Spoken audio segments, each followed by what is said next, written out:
March 26, 2022. Halfcast 269, episode 269. Let's go. Of course, I have a few things to share with you guys. An evening of reflection.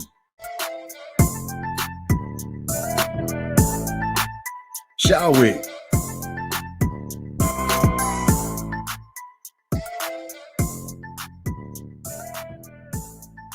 Elderly California man who hired hitmen to kill his wife's podiatrist after her death found guilty of murder. Who did they off? Dr. Scholes? A California man has been convicted of orchestrating the 2018 murder of a podiatrist whom he blamed for his wife's death following a failed procedure. Robert Elmo Lee, 83, of Lodi, was found guilty of first-degree murder with a special circumstance of murder for financial gain in connection to the killing of Dr. Thomas Schock. San Joaquin County District Attorney Tori Verber Salazar announced Thursday in a press release. Till death do us part and beyond. He wasn't playing no games about his wife. Schock was shot and killed in his Lodi home in August 2018 by Lee's co-defendant, Mallory Stewart, who previously pled guilty for his role in the shooting. The conclusion of this case sends a clear message that my office will hold those who harm members of our community accountable to the fullest extent of the law, Salazar said in a release. Lee and Stewart are due back for sentencing on May 16th. Prosecutors alleged that Lee concocted the murder-for-hire plot after his wife Bonnie Lee died in June 2016 from an infection in her foot. Lee's wife had a portion of the same foot amputated after seeing Schock for a procedure to address an ingrown toenail in 2014, according to a 2018 search warrant. Schock was disciplined by the California Medical Board as a result. Okay, here's the question that piqued my curiosity. Can an ingrown toenail lead to toe amputation? Is this an actual possible outcome from ingrown toenail surgery? The answer is 99.9999% of ingrown toenails do not go to the extreme of a toe amputation. First off, if you are not diabetic or have some pre-existing comorbidity, the chances of the infection getting into the bone is literally zero. So now I can understand that this isn't something that is a possibility or something that happens from time to time. This was 100% negligence or some sort of malpractice on the doctor's behalf. The warrant said a single page from a medical board document referring to a patient with the initials BL, believed to be Lee's wife, was located in the doorway by Schock's body after he was shot. Look at me. Look at me. I did this to you. Hell of a way to send a message. The warrant also stated that John Fairchild, Lee's friend of 30 years, had dinner with Lee a year prior to contacting authorities on September 11th, 2018, during which Lee told Fairchild that he blamed Schock for his wife's death and was angry about it. As investigators conducted their search of Lee's residence, Lee denied his involvement in Schock's death, but said he was glad that he was dead, per the warrant. At the big age of 83, this man's brain is a hell of a lot sharper than a lot of people half his age. Two other men, Raymond Jacket IV and Christopher Costello, have pleaded guilty to crimes in connection to the Lodi podiatrist's death.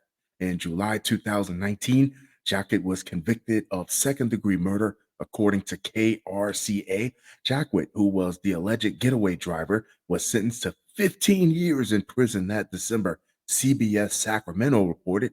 In 2021, Costello was found guilty of first-degree murder. Per the outlet, Costello's residence was the subject of the aforementioned search warrant. There you go, people. Start this show off with a love story. It's spring and romance is in the air. I'm just trying to eat, man. Accused copper thief admits numerous crimes. What's crazy to me is the same skill set that you need to strip copper, the same skill set that you need to cut catalytic converters, that same knowledge. If you were a little bit trustworthy, you could land a legitimate job, probably making decent money. Bone weary and parched, Christopher Williams, after leading deputies on a wild chase through orchards and roads, expressed relief he'd been caught sneaking onto farms and other agricultural businesses, destroying equipment to steal copper wire, wreaking havoc to eke out a meager existence for himself and his fentanyl addicted teenage son. This was no way to live, but he was desperate for money. I'm going to take a wild and crazy guess here and say that having a full time job is a lot less stressful than getting chased through an orchard. I'm just trying to eat, man, Williams told the sheriff's detective, according to recently released court documents. Oh, then by all means, take the cuffs off and let him go on about his business. I'm sorry to bother you, sir. Williams, 46, developed a reputation in multiple counties as a menace to ag businesses. A private investigator described him as public enemy number one, inflicting hundreds of thousands of dollars in damages in Kern County alone, and maybe up to 1 million in total damage overall. He and his 15-year-old son were arrested earlier this month, and prosecutors charged him with dozens of counts of grand theft and vandalism, as well as child cruelty and possession of a stolen vehicle. He's held on $500,000 bail and due back in court next month. Sometimes getting locked up is what people need for a rest and a hard reset. Private investigator Steve Erner of Erner Investigations located Williams and his son by a stolen pickup March 10th behind the Button Willow truck stop at Interstate 5 and Highway 58. Erner alerted authorities, but the suspects took off before deputies could surround them. A high speed, reckless chase through the fields and Highway 58 ensued, the pickup eventually breaking down and Williams and his son abandoning the vehicle. Reports say Williams managed to escape authorities during another chaotic vehicle chase earlier in the month, but had no such like this time. He and his son were picked up in the area hours later. According to the documents, Williams, 6'4" with the lanky build, appeared to be exhausted, I bet, and did not resist when taken into custody. He said he needed water. Handcuffed with his hands in front so he could drink, Williams admitted using sawzalls and bolt cutters to vandalize water wells and pumping equipment to get to copper cables. The documents say he stripped the wire and took it to an illegal recycling operation, not requiring identification. The reports list 21 copper wire pumping unit thefts linked to Williams and his son, with damage estimated at $224,500. Williams claimed sole responsibility, the documents say. How much do you want to bet that that illegal recycling operation was not giving him top dollar for that copper for all the work that he was going through? It's been rough, man, Williams told the detective. I don't have a place to live and I got my kid. An investigator says in the documents the son had not been charged with the recent thefts, but was booked in the juvenile hall on a larceny warrant out of Kings County.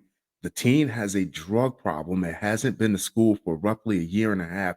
The reports say Williams said he keeps his son close to him because he's afraid he'll overdose on fentanyl if left alone, according to documents. Several doses of Narcan, a nasal spray used to reverse an opioid overdose, was found in a backpack in a stolen pickup. The documents say also found were clothing, food, trash, tools, and a glass pipe used for smoking methamphetamine, making an appearance. It always makes sense when meth is involved. A gray Chevy Suburban connected to Williams contained syringes and copper wire. The reports say authorities say the SUV was involved in the chase March 1st and later found abandoned. Williams said he couldn't keep track of how many thefts he has committed. According to the documents, he said he wished he never learned how to rip off wire. 2 kilos of suspected cocaine seized from Rehoboth home. 2 kilos is 4.4 pounds for you people who still haven't learned to convert metric.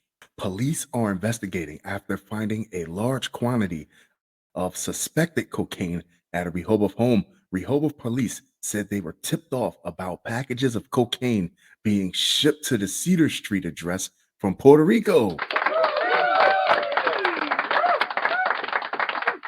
We're still getting cocaine shipped to our doorstep, huh, people? Are you getting the notifications on your phone also that the mailman left your coke on the doorstep? Neighbor signed for it on Thursday. Detectives seized packages containing nearly 2 kilograms of suspected cocaine, which has an estimated street value of more than $70,000, according to police. A potential suspect from Providence has been identified, police said, but no arrests have been announced so far. Utah man charged after boss found employee hit list on desk. I'll give you three guesses of whose name was number one on the list. Okay, let's be adults. A Utah maintenance technician was arrested after his supervisor at the feed mill where he works found what looks like a hit list on his desk with more than a dozen coworkers listed as targets. I hate all of them, according to a probable cause affidavit filed by police. Kevin Michael German, 56, a U.S. Army veteran who claims to have served in Iraq, is charged with making terroristic threats, which is a felony. German, cops said, had the firearms, knowledge, and experience to carry out the plan he had written down on paper, especially with his military background. That plan, the affidavit says, read as follows: bring 9mm with three clips equals 36 rounds. Bring 9mm assault rifle with two extended clips equals 20 rounds. Bring Smith& Wesson 22 caliber with extended mags 3 equals 65 rounds.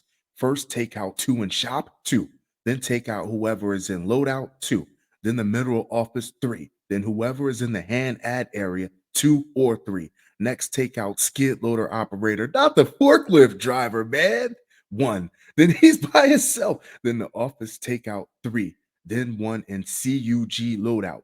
14 total kills. Have to take out internet, so no calls from landline.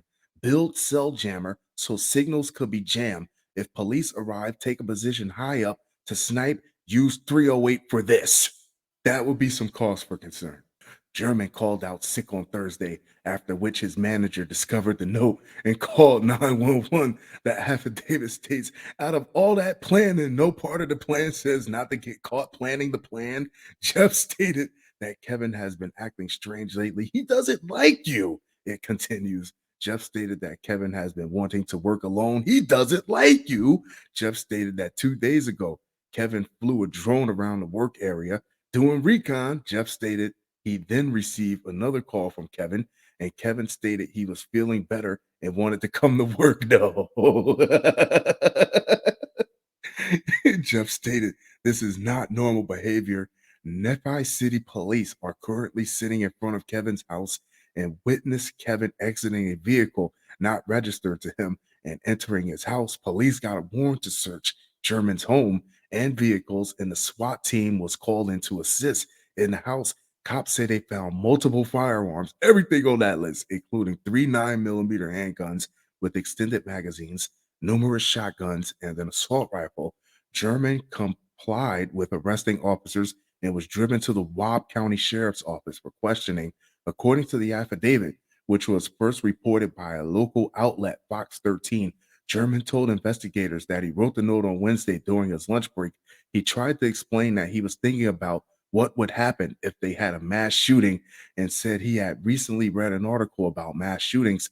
I told Kevin that when I read the note, that this is not what I think the note means. Deputy Brady Talbot wrote in the filing. That type of explanation only makes sense if the note is not sitting on your desk. I explained to Kevin my concerns about his insider knowledge and the plan he had to climb on a tower and snipe at law enforcement. The affidavit continues. Kevin spoke about situational awareness and spoke about what a supermarket would do if a threat of violence happens. Deputy Riley asked Kevin if he would agree that what he did was the exact opposite of what Kevin was speaking of. Kevin said in the way he worked it, yeah, he would agree. German insisted the note was just words written on a piece of paper and that he hadn't actually prepared for a mass shooting. You got a shitload of people scared, even the cops.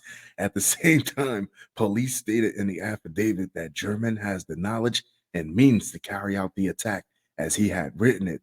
German suffers from headaches and migraines constantly and has continuously battled depression and PTSD, he said. He told cops he had a traumatic brain injury along with high blood pressure, high cholesterol, type 2 diabetes, joint pain, and Parkinson's disease. German is being held without bail as a substantial danger to the community. He does not have an attorney listed in court records and was unable to be reached for comment by the Daily Beast. This sounds like something right out of Rambo. Fun show. Fun show. Fun show. That being said, I'm going to wrap this one up, but I'll be sure to talk to you guys very, very soon. Adios.